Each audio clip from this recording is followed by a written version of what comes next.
This is Darshana Gauchan with your B2B Cambodia Market update for July 17, 2024. The Cambodia Securities Exchange Index was up by 0.64 points or 0.15% to 414.82. Total trade volume was higher than yesterday but still light, with 74,178 shares changing hands at a total value of around 478 million Khmer Real or around $116,400. 5 stocks were up on the main board, with Grand Twins International leading the market, up by 0.91% or 30 Real to 3,320 Real per share, followed by Sihanoukville Autonomous Port, which was up 0.50% or 60 Real to 12,100 Real per share. Other stocks up were Royal Group Phnom Penh SEZ, Cam GSM, and the Phnom Penh Water Supply Authority. On the flip side, only 2 stocks were down. The Phnom Penh Autonomous Port was once again the biggest percentage loser of the day, down 3.13% or 500 Real to 15,500 Real per share. Pestec Cambodia was the second stock down, dropping 0.42% or 10 Real to 2,390 Real per share. Over on the growth board, JS Land was up 0.86% or 30 Real to 3,530 Real per share, while DBD Engineering for the third day in a row remained flat. Akleda Bank once again recorded the highest trade volume of the day, with 45,762 shares changing hands at a total value of roughly 343.4 million Real or $83,600, making up around 60% of all shares traded on July 17th.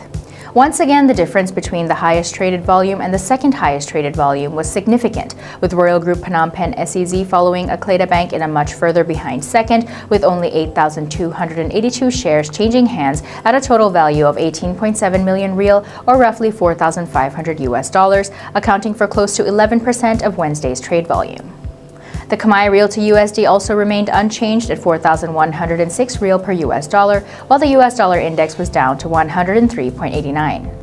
In other business-related news, Vietnam Airlines will begin offering direct flights between Hanoi and Phnom Penh starting from October 2024 at least 4 times a week, utilizing an Airbus A321 aircraft.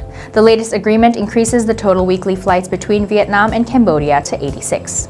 CBRE Cambodia also hosted its mid-year review for Phnom Penh's real estate market in 2024 earlier this week, with the company sharing that the city's occupancy rates for offices and retail currently hover around 61.8% and 58.7% respectively. Office supply in Phnom Penh is expected to increase by 198,000 square meters this year, with 31% of this new supply already completed in the first half of 2024. Regionally speaking, Cambodia's office market appears to be experiencing steady growth, with increasing supply and occupancy rates, although still lagging behind the higher occupancy levels seen in Bangkok and Ho Chi Minh City. Data on retail also suggests that while Phnom Penh's retail sector remains more affordable compared to regional peers, it faces stronger challenges in occupancy rates. Cambodia's condominium market, meanwhile, continues its slowdown in new launches, with 2,200 units completed during the first half of 2024, ranging from affordable to mid-range projects including Times Square 7, Capital Center City, and L Tower TPP. There were no high-end condominium launches during this period.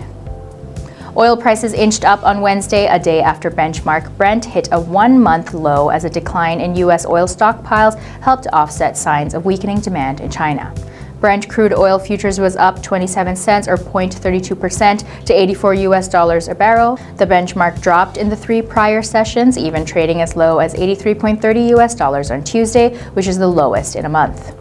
Gold, meanwhile, surged to an all-time peak, driven by mounting hopes of a U.S. interest rate cut in September after recent comments from U.S. Federal Reserve officials. Spot gold was steady at $2,466.02 per ounce after hitting a record peak of $2,482.29. U.S. gold futures gained 0.1% to $2,470.20. As of the time of the Cambodian market's closing, Dow appeared set to open down, and the S&P 500 and Nasdaq futures were also falling in Wednesday's pre-market trading. Nasdaq futures were diving as the prospect of lower interest rates shifts interest to smaller companies over the high-value technology firms that have recently driven gains. Futures for the Dow Jones Industrial Average lost 78 points or 0.2%, S&P 500 futures fell 0.8%, and contracts tracking the technology-heavy Nasdaq dived 1.4%. All 3 indices had risen on Tuesday, with Dow having its best day in more than a year.